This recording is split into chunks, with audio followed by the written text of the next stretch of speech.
Oh, I got a little notice. It says it's now streaming live on It YouTube. is. Hey, what's going Hey, on?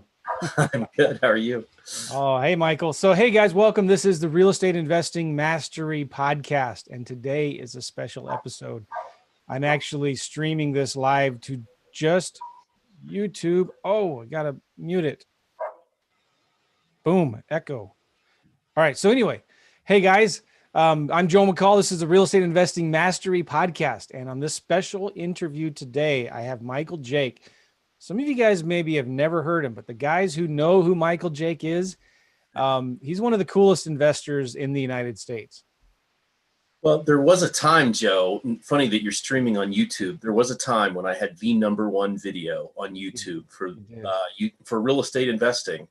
Yes. That is long since passed. I haven't shot a video in ages, but I was going to bring that up here.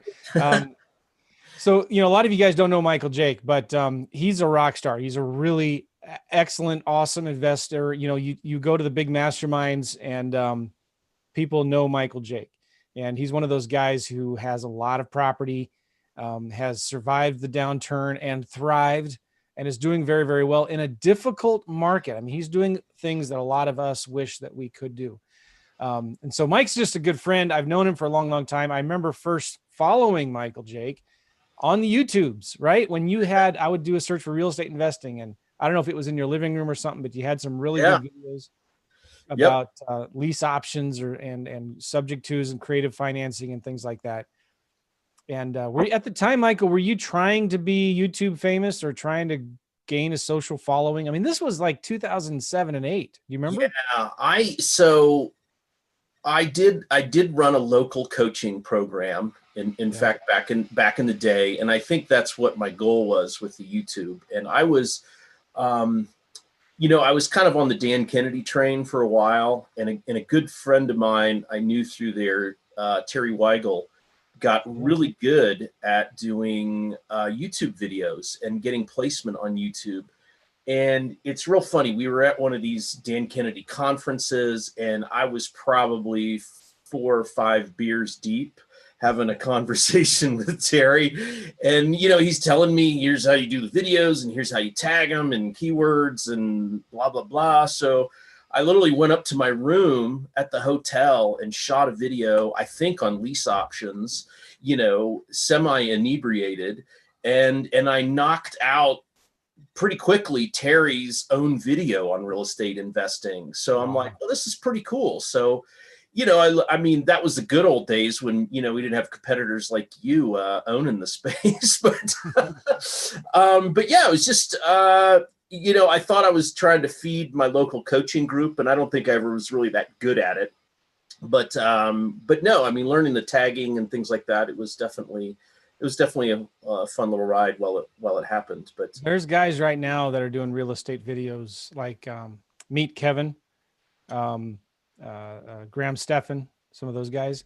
Yeah. They're doing $1 million months from Google from the videos. You believe that? I do. In fact, I've sort of watched a little bit of Graham Stephan, and I don't know the Meet Kevin guy, but I watched Ken McElroy videos, and he referenced Meet Kevin, I think.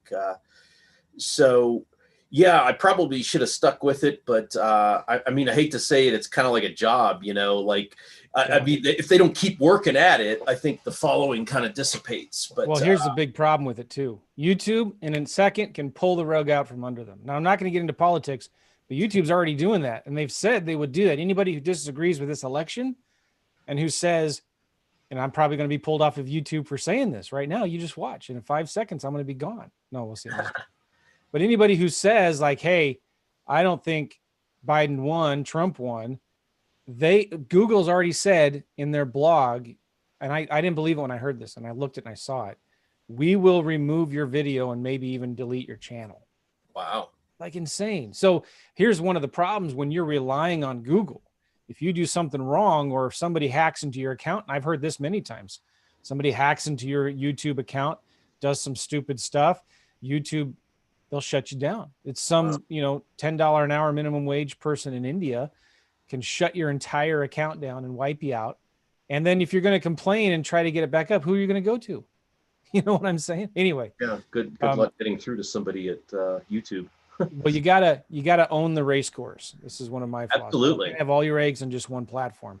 If any of you listening to this are into social media and you want to be an influencer and all of that, if you think that you're going to be a rock star forever on Instagram, Instagram's not going to be around forever.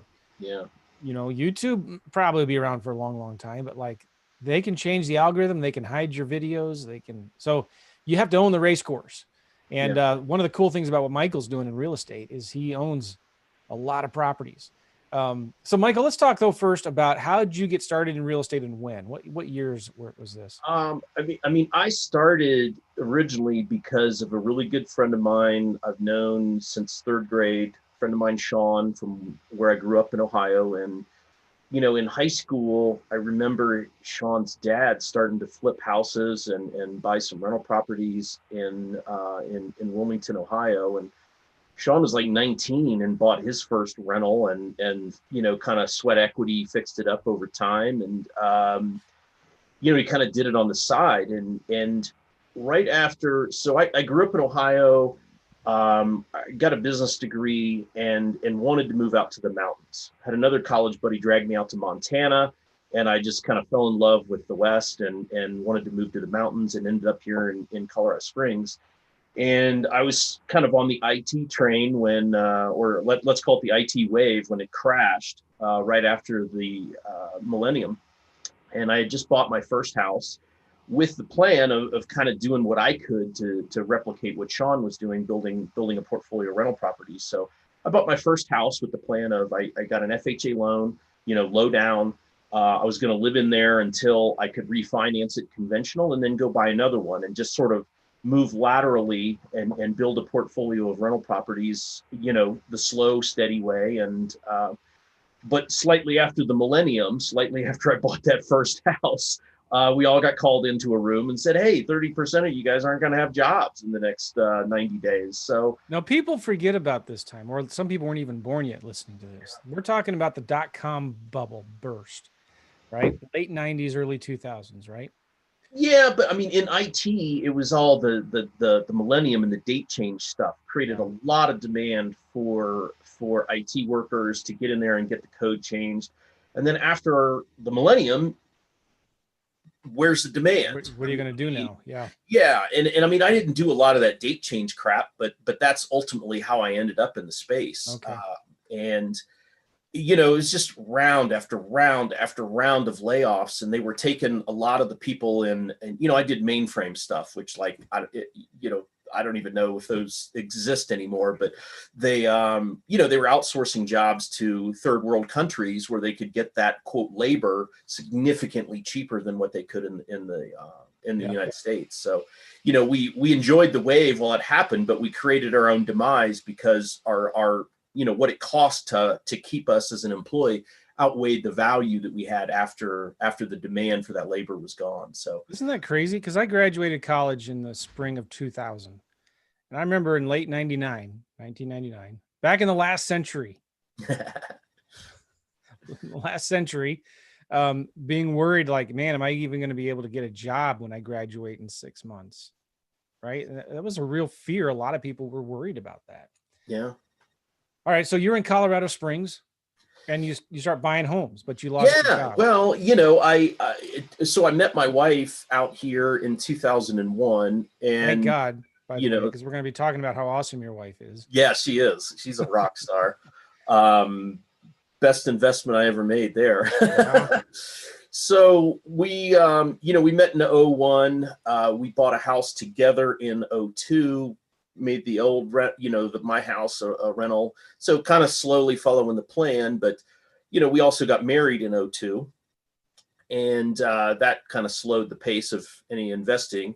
So by 03, we're like, I want to do this seriously. I don't want to live in fear in my corporate job. Like every 6 months or so, there's another round, and I literally was sitting in this huge office building, and initially it was so crowded, I had to share a bullpen with there were 6 of us in a bullpen. That's a real fun work environment. And then I finally ended up, because all these people got laid off, I finally get a window seat. which was awesome. And there's nobody on this side of me. There's nobody behind me. And, but the writing's on the wall, like, how long is this party going to last? So I started, there's a really good coach, mentor, Bill Bronchick, who at the time was running the Colorado Association of Real Estate Investors. So I started going up to Denver and going to those meetings. And, I started, I bought some of Bill's courses. In fact, my first one was on lease options, and, just kind of like wanted to make a business out of this, and ended up buying a triplex. Not my best decision, but it got me off to the races and got me started. So 2003, I officially had a crappy business card printed up that said I was a real estate investor. And were you fired by this time? Did you still have a job? No, I was not fired. By late 2003, I was pinning up checks in my cubicle, trying to get fired. Like, I was trying to get a package at that point. Like, I mean, it was a pretty amazing transition. Like, my wife is a rock star and said, when we kind of went to one of these, free seminars where it's free to get in and expensive to get out. And I was like, well, okay, let's go, honey. And she's like, you said you wanted more information. You said you want to do that. There it is. Go sign up. And I said, well, if I'm going, you're coming with me, like, I was a big chicken. But she, we went to that seminar and we were able to repeat it a lot. And I started buying Bill's courses. And I mean, Bill, I really got to give him credit, because he, you can learn all these tactics and stuff, but Bill was an attorney and he was really good at explaining all the legal stuff. And I needed that. And I needed, and I had good paperwork too. So that, and I kind of, by cold calling, by knocking on doors, by networking at local clubs, I came across a guy who I just pestered the crap out of. His name was Brett, and he had credit lines, and I knew if I found a deal, I could, bring him a deal. And back in the day, I had my database, my contact database resembled one of these, a little notebook, and I wrote everybody's name down, and and I knew what they were looking for. And ultimately, one of the other people in the club found a wholesale deal. I called Brett. I said, hey, I got an opportunity. We went and looked at it, and he's like, well, what do you want? I said, dude, I don't know. I said, like, I'll help you. I'll do some sweat equity. So anyway, he knew I was pestering him constantly, and he told me no, or completely ignored me a lot. But I was kind of getting close to what a deal needed to be and what it needed to look like. And so anyway, I did some sweat equity. We eventually, I put my course to use, and I found a rent-to-own buyer. I filled it. I mean, before we called the business turnkey, I created a turnkey deal out of accident, and then we sold it at about 10% below market to another investor that I knew that wanted to buy rental properties.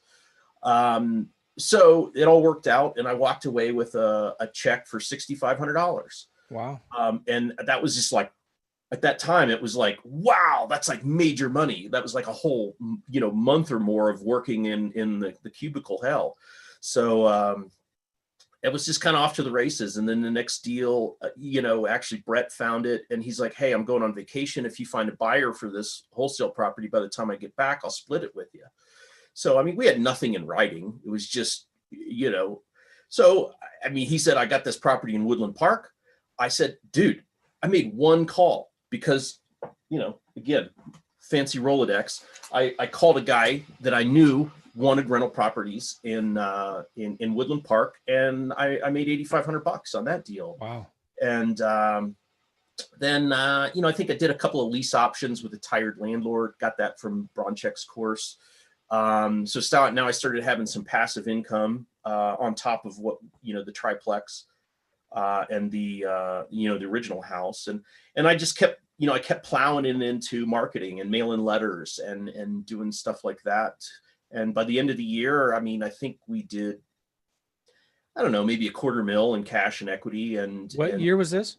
This was 2003. Excellent. So in 2003. Yeah. And then almost $250,000 in equity and profits. Yeah. Deals. Yep. Nice. And, I paid off debt, put it back into my education. Clearly I've spent a spent a couple of bucks on courses and seminar manuals. But by '04, I was kind of ready. I'm like, this is working. I was closing, on average 1.5 deals a month. And, they weren't all big ticket, but that was enough. That was going to replace my salary. And we had, we ended up flipping the house we bought to live in '04.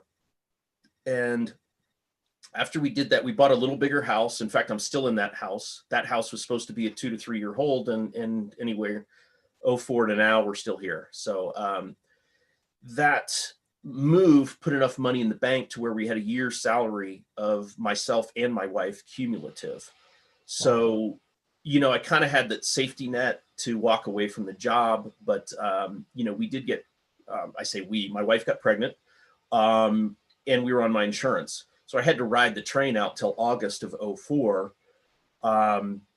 But man, I was taking advantage of the window seat with nobody by me at work. Like I was working leads, I would get to work early. I would pound out all my work. And I'm sure you've read the 4-Hour Work Week at some point, Joe. And I was living that before that was even a book. Like I was pounding through my work so I could spend my lunch on doing real estate in the afternoons. And like, I was so sure I was going to get a package, man. I'm like, they're going to so fire me.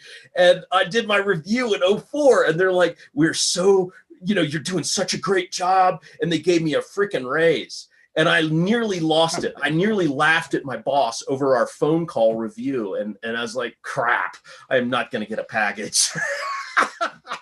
So anyway, my son was born in August, and basically I just never went back. I gave my notice from a marketing seminar in Orlando, and I kind of did the old Ron LeGrand. I fired my boss in a polite way. I liked him; he was a good dude. But anyway, I just never went back, and that was the best thing that ever happened to me. Like I kind of went to 2 marketing seminars back to back, and that really helped me refine that process. And I kind of went quickly from doing 1.5 deals a month to to 2 to 3 to 4, and just kind of build on it from there. And nice. '04. All right, so this was '04. Yeah. What did you do between '04 and '07 when the market started teetering? My wife joined me in '05. So we had, no safety net of job or corporate benefits or any of that stuff.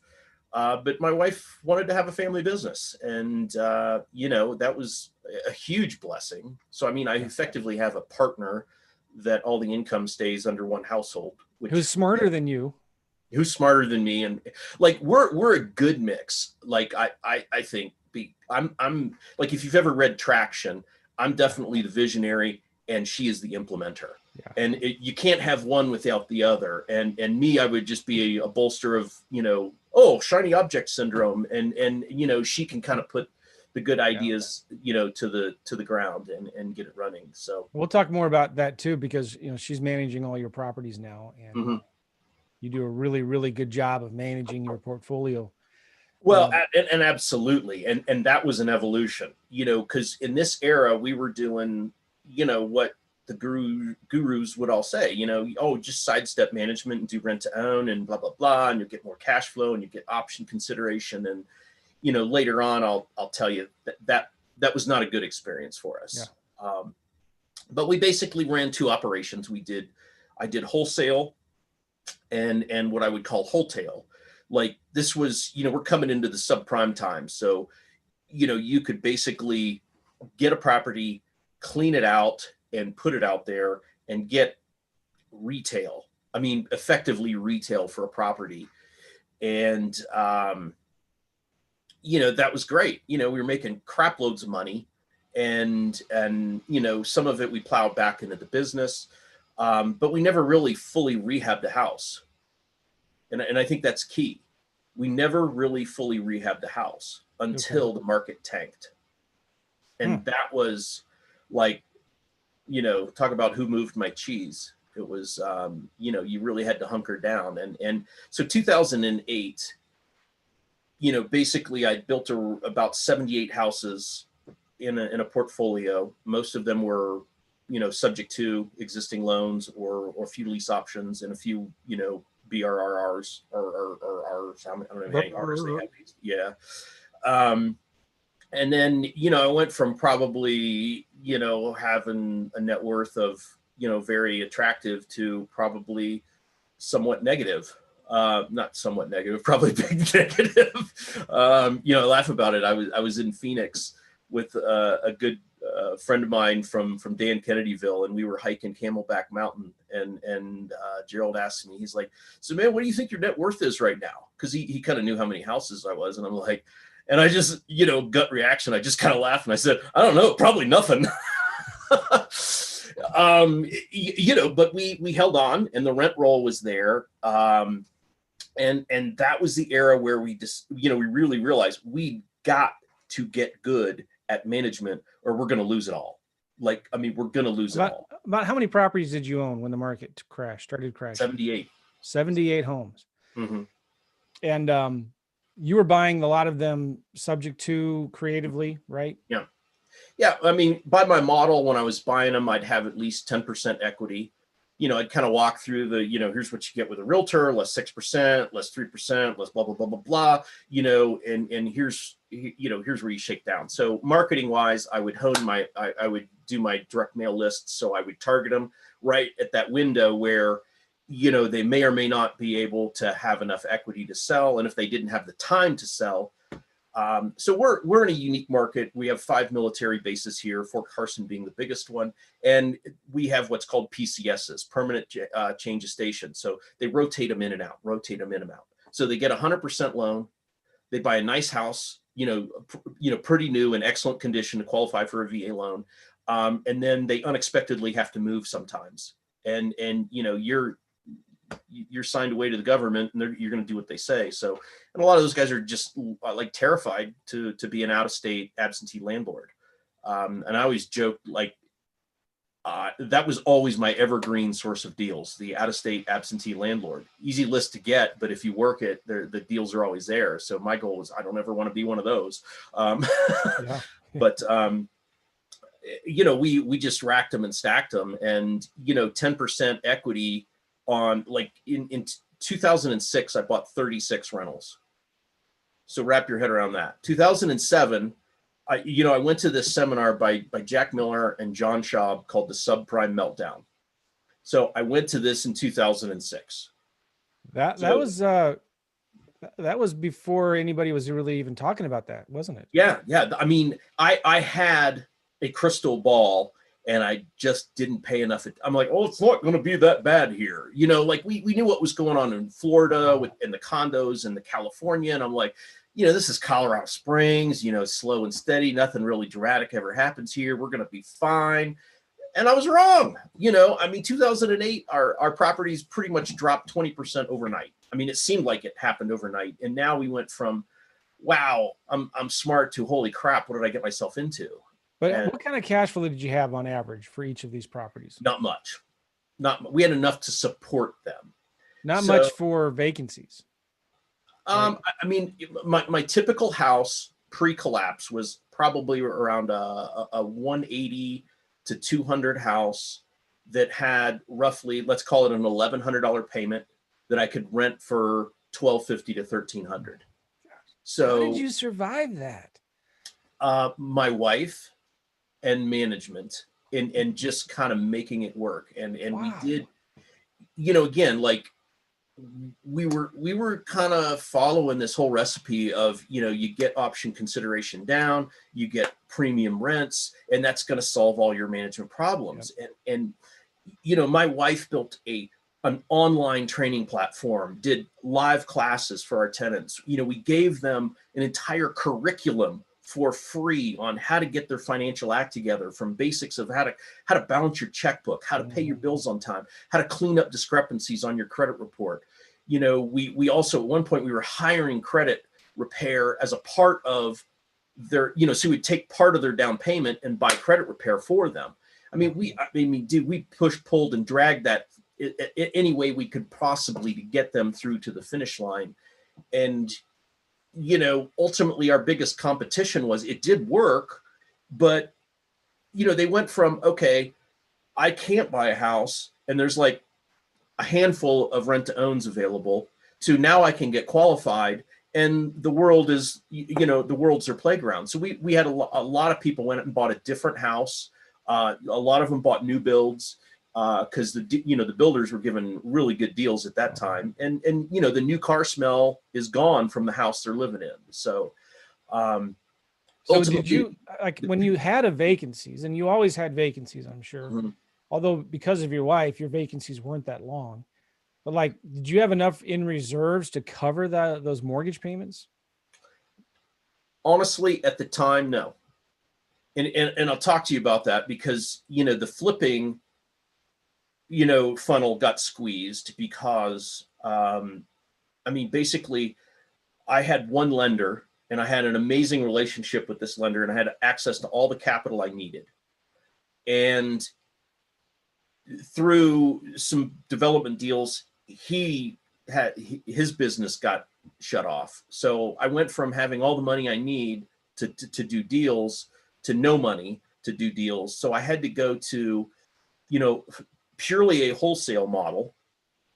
And, what happened was my marketing cost was here and I would make a profit up here. So the profit was significantly higher than the cost of the marketing. And what happened after the market tanked is there were so many people that didn't have any equity that could have said yes before, can't say yes now. So my marketing cost went to here and my profit went to there. So I was effectively treading water all year, not really making a lot of profits. So like 08 was a rebuild year. I had to scramble to find private lender relationships so we could do flips. We had to scramble to figure out how to do rehabs. And in that process of probably 08 and 09, we took on a lot of personal debt. We had a home equity line. We had some other credit lines that we'd established to do flipping. And those ended up as long-term credit lines, that we were using to feed, vacancy and maintain the properties. And, people that didn't buy our houses, which was most of the tenant buyers, if they put $5,000 down, they took 10 grand out in maintenance. And we lost a month or more of vacancy while we had to do the fix up. Other people, it was a huge recession. So we had a lot of people losing their jobs. It would have stayed, but couldn't because they lost their jobs. So again, we had so much more turnover. For management, turnover is what kills you from a cost perspective. Like when you lower the turnover, you radically lower your holding costs on a property. And ultimately around, I think it was 06, I was at a Dan Kent, maybe it was 07. I ran into a guy named David Tilney. And I'd heard this guy's name every time I'd go to a real estate seminar, especially the Jack Miller, John Schaub stuff. They're like, "Oh, you're from Colorado Springs. You must know David Tilney." I'm like, "No, who is this guy? I need to meet him." And he's kind of like the single family house, property management guy. And somewhere around there, Lori and I both went to his seminar. And we both slowly started adopting his philosophies of management. And we slowly got rid of the rent to own and went to a traditional management. And that really, by effectively getting less upfront and, believe it or not, charging less monthly, we made radically more money because we had significantly less turnover. We had significantly less wear and tear on our assets. And effectively, like thinking of the tenants differently is revolutionary. And I all my management philosophies, I'm going to give credit to David Tilney. He really is the guy to teach this stuff. But it's Joe, we both have businesses and we both have employees. And, what we both know about business is you don't want to hire the first employee that fogs a mirror. We want to hire rock stars that can hit the ground running. And tenants are no different. Employees are an asset to our business because typically their production is higher than the cost.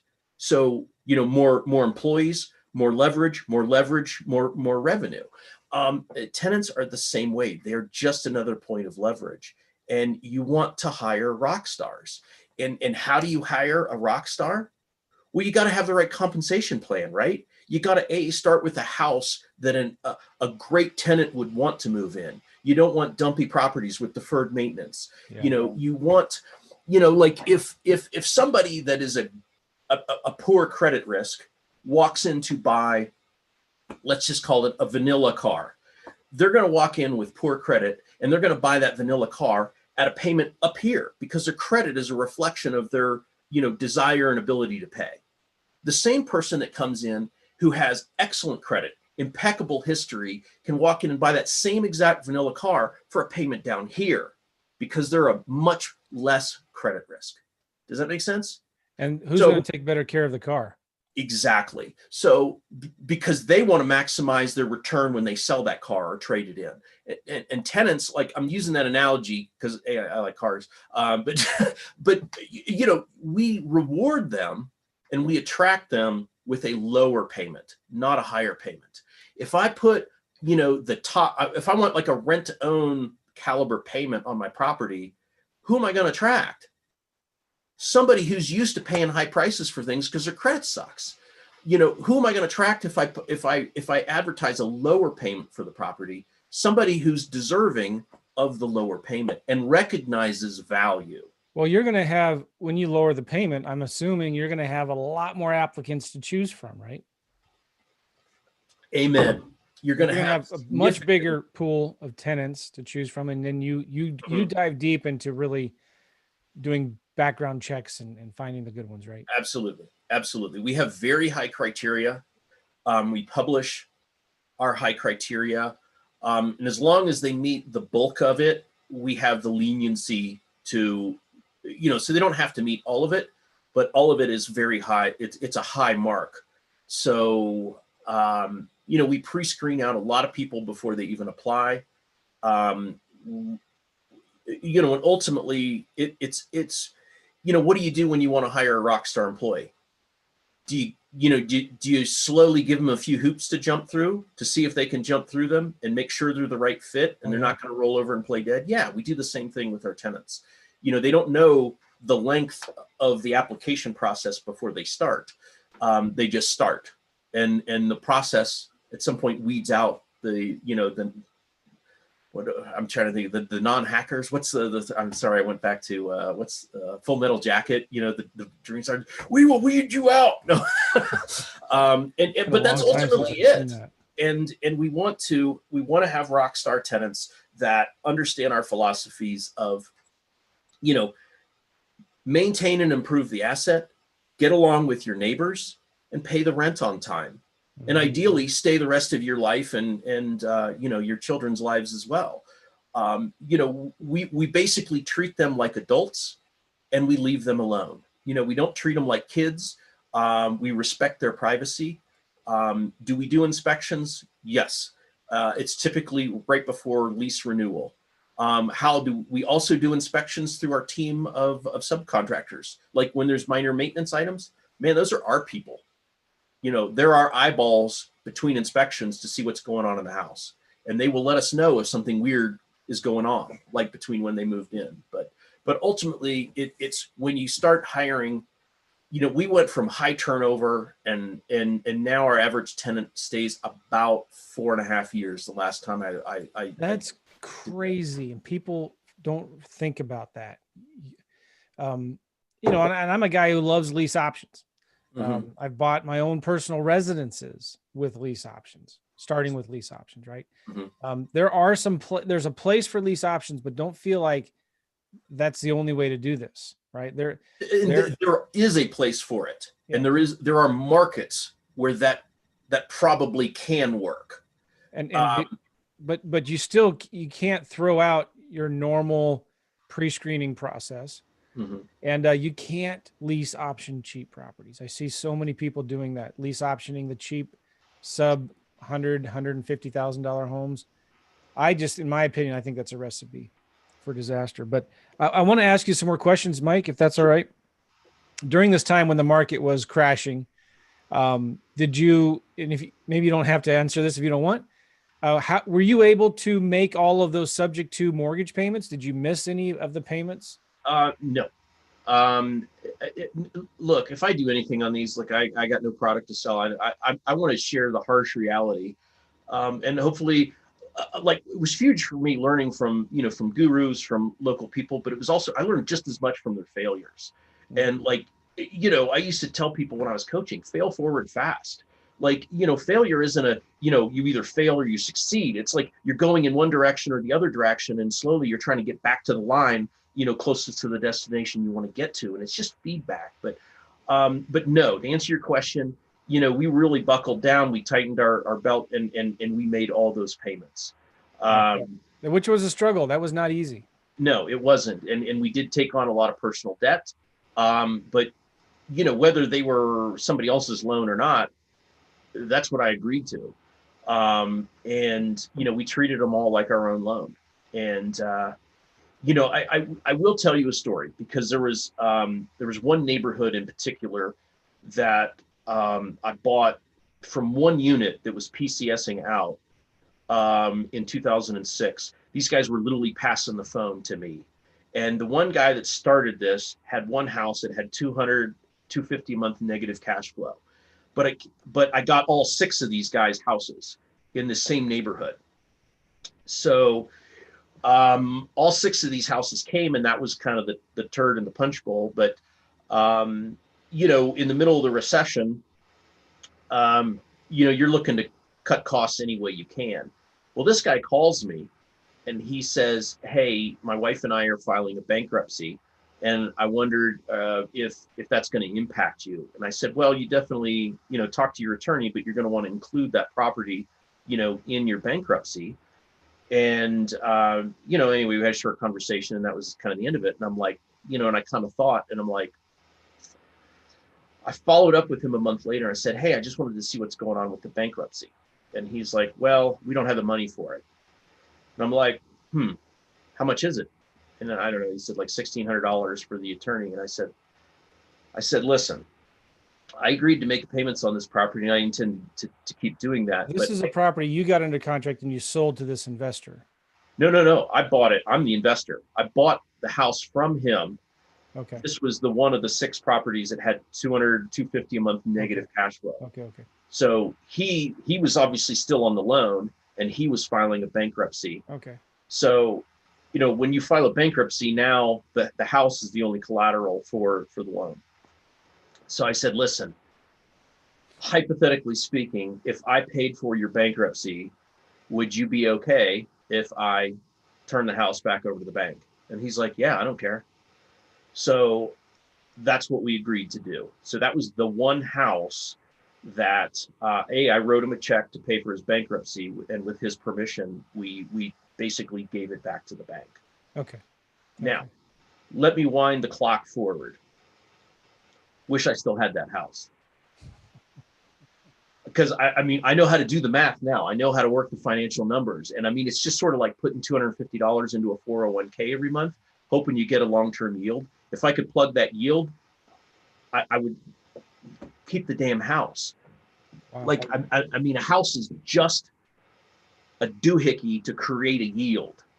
And I'm in a market where all these sub-2s, they're not high income properties. In fact, there's probably no income in the first 5 years when you really look at vacancy maintenance and repairs.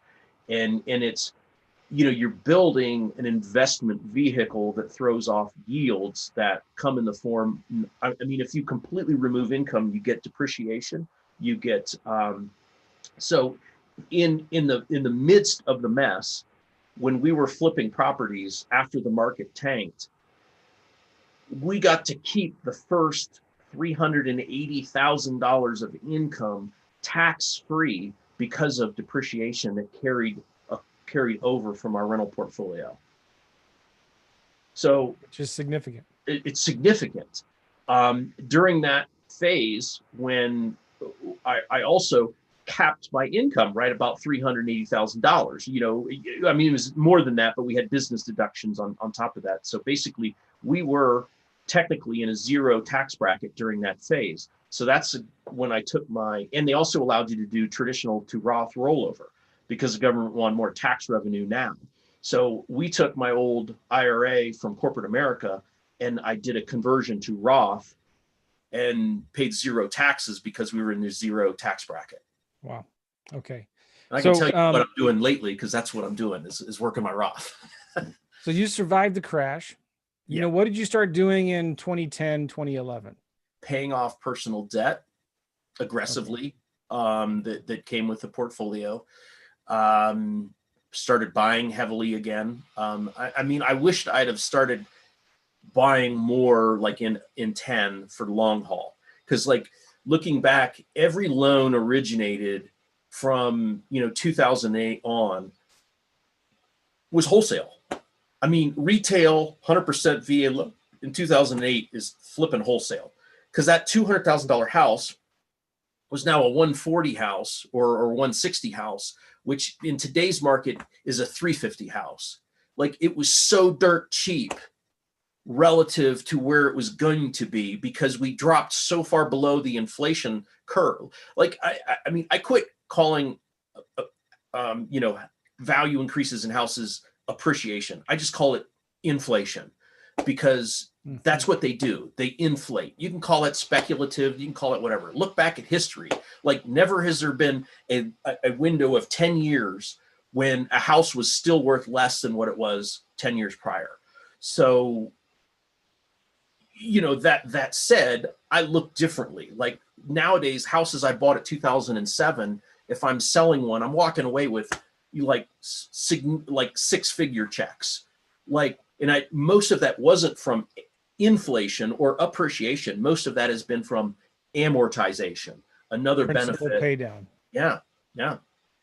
Okay, so I even have it on my little coffee mug. Thanks to Pete Fortunato, I have all the benefits that can be carved on a piece of property. Would you do us a favor and send us a picture of that so I can put it on the podcast?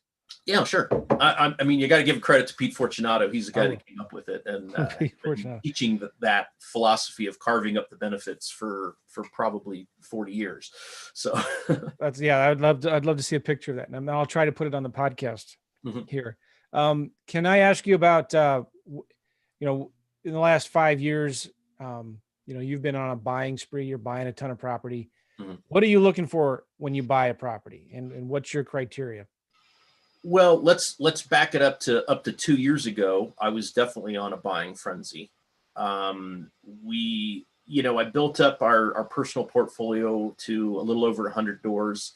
And at that point, we always had at least one employee to help with management. And my wife kind of realized, like, we're at capacity. So you self-manage all your properties too, right? Yeah. I mean, we have our own management company. Right. So, my wife oversees that. And Nancy and Sharon are the two that we have that work in that part of our business. But I mean, Lori effectively is the CEO or COO, and I would be, I guess, the CEO. I don't know. I'm mostly unemployed right now. We were in CG. We were in the full let's scale. We really scaled up our flipping business. Like CG. Collective Genius, by the way, for those of you who don't know what that Collective is. Genius. It's a mastermind, a big mastermind. Yeah. So we joined, and I doubled our flip business. I doubled that again. Lori didn't want to manage any more properties, and I wanted to keep buying. So I created a partnership with another. I would call him sort of a student of mine, but he was a